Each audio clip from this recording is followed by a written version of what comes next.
ভুতুড়ে গাছের ঘর। ইভারগ্রিন নামক শান্ত শহরে জঙ্গলের প্রান্তে একটি রহস্যময় পুরানো গাছের ঘর ছিল।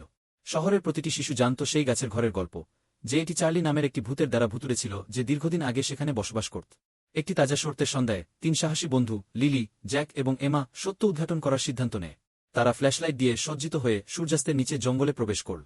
যখন তারা গাছের ঘরের দিকে এগিয়ে গেল, একটি শীতল বাতাস বইতে শুরু করল, পাতা ঝাঁকুনি দিল এবং গাছের ঘরটি ভীতিজনকভাবে কেঁপে উঠল। আমরা কি সত্যি এটি করছি? জ্যাক ফিসফিস করে বলল, তার কণ্ঠ কাঁপছিল।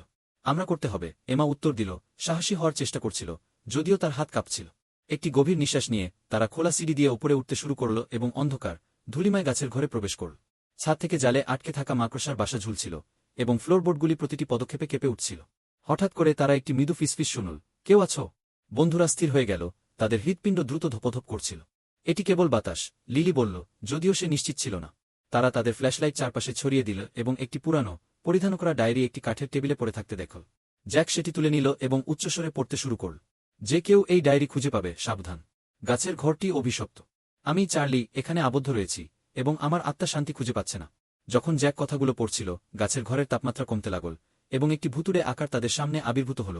একটি ছেলে, তাদের বয়সের মতো, তার মুখে দুঃখের অভিব্যক্তি নিয়ে। আমাকে দয়া করে সাহায্য কর, ভুতুড়ে চার্লি ফিসফিস করে বল।